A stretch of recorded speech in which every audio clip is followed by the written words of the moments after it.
I just finished watching every single pre-fight press conference and media day for UFC Fight Night, Tatsuro Taira versus Brandon Royval, and today I wanted to take a little bit of a deep dive into these fighters' headspaces, or if there's like anything that we can take away from the things that they said, whether you just want to like look a little bit more into the fighters or take a look at this from a betting perspective. Perhaps you can find some value in what I'm about to say. If you'd like to skip to any particular fighter, timestamps will be there in the pinned comment description down below. Thank you so much for being here. Hello everybody, and welcome back to another video. If you're new here, my name is Kyle. I am your guy with too many YouTube channels. Guys, let's start off with Grant Dawson. So out of all the fighters on the card, Grant Dawson absolutely has the biggest takeaway from here. And actually, like, every time I hear Grant Dawson speak, man, I kind of like him a little bit more, especially because something that we're going to get into. So to start off with Grant Dawson, he is extremely respectful towards his opponent and his skills, and he's very, very calm. That's what we really like to see from Grant Dawson. He's very confident in his abilities. Like, he just seems to be coming in a really, really, really good headspace, okay? One thing that worries me just a little bit, though, is he did mention he's fighting heavy-handed Rafa Garcia, and he isn't afraid to strike.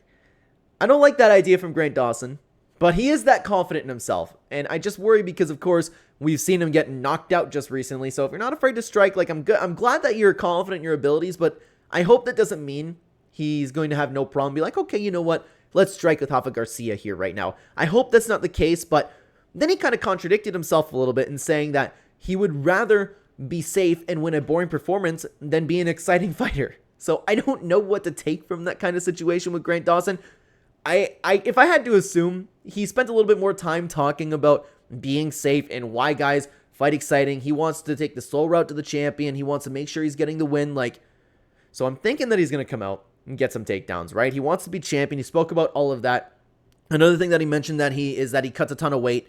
That might be why the first time we've really seen him take a good crack against like Bobby Green, that could be why he got knocked out. And Rafa Garcia is pretty heavy-handed, so that's something to take into consideration. Grant Dawson does cut a ton of weight, and he was talking about how he is able to adjust mid-fight. If anything goes wrong, he is a problem solver, and he really, really went into that. And so far, we've seen that with his grappling transitions. It's just we never really seen Grant Dawson face like a ton of adversity in a fight. So does this all apply? Probably. I would take Grant Dawson as what he's saying, and here's the biggest part, okay? Here's the biggest part, and you guys got to hear me out on this one, okay? You got to hear me out because I do have a good point about it. Because this backs up the level of confidence that Grant Dawson has in himself. He spent a little bit of time talking about playing Yu-Gi-Oh!, okay? He talks about how the guys at the gym were making fun of him. He collects Yu-Gi-Oh! Cards. He plays Yu-Gi-Oh! Cards. And as somebody who grew up on Yu-Gi-Oh! And to this day, it's not every once in a while I'll hop online and just play a game, but like in the old days, Edison format, which you guys obviously aren't here for, right? But hear me out again. Grant Dawson was even speaking about this tournament called YCS, which is like, and I don't remember exactly what it is, but it's like some world tournament for Yu-Gi-Oh! And for him to be a UFC fighter sitting down talking about this really shows his level of confidence and contentment with himself. So when he talks about his skills, when he talks about himself as a person, he is very calm, very content. Like, none of this is really fake, because if you know, like, I'm sure that at some point in your life, you've come across some nerdy guys, like, maybe to take Yu-Gi-Oh! For example, right? I'm personally more on the side of like Grant Dawson when I like for example, I have a Fortnite channel. I like playing Fortnite. I'm very confident when I talk about Fortnite. I'm like, yeah, I like playing Fortnite. But a lot of people would look down on you for that stuff, right? So that's why I actually like Grant Dawson a little bit, because I share that kind of mindset with him. But there's also people who do things like play Fortnite or play Yu-Gi-Oh! In secret, and then they're like, yeah, you know what? I'm into Yu-Gi-Oh! But I don't play that much. If you really get into it, like, it's a really good game if you give it a chance. Grant Dawson's sitting back kind of like I do with Fortnite and being like, I like to play Yu-Gi-Oh! I'm trying to get into a world championship tournament right now. Like, I think that means more, that speaks more to somebody's confidence level and contentment with life than people are making it out to be. I know it was like, I may be looking, like, you might think that I'm looking a little bit too deep into this, but Grant Dawson, respectful, calm, confident, he's ready to go, man. I really, really like what I've heard from Grant Dawson. The only thing that worries me is he's not afraid to strike. I don't know if it's a good idea. But then we move on to Brandon Royval, who I have a lot less to say because there wasn't a big takeaway. Like, Brandon Royval, I don't know exactly what happened, but he spent the majority of the press conference talking about some shooting that he witnessed, but hopefully everybody's okay. But regardless, he is very confident that he's going to beat Tatsuro Taira.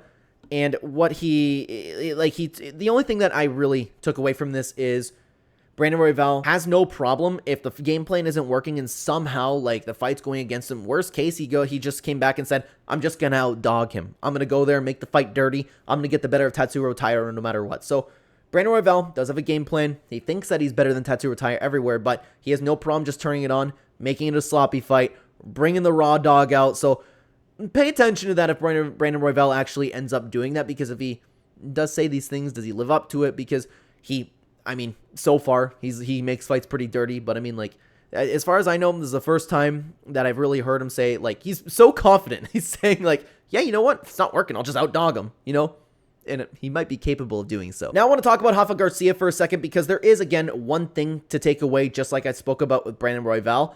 He said that he's not going to take a step back against Grant Dawson. That might make for a very interesting clash, because Grant Dawson's going to come out looking for those takedowns. And if Rafa Garcia just wants to push him up against the fence, sprawl, push him forward, might make for an interesting fight. So again, is he going to take a step back? I would imagine he's going to be forced to, but he's coming in with the game plan of meeting Grant Dawson in the middle of the octagon and kind of imposing his will. And speaking of imposing your will, guys, I want you to check out this full card breakdown where we dive into every single one of the fights. If you want to hear my prediction, guys, I would love to have you over there. Thank you for being here.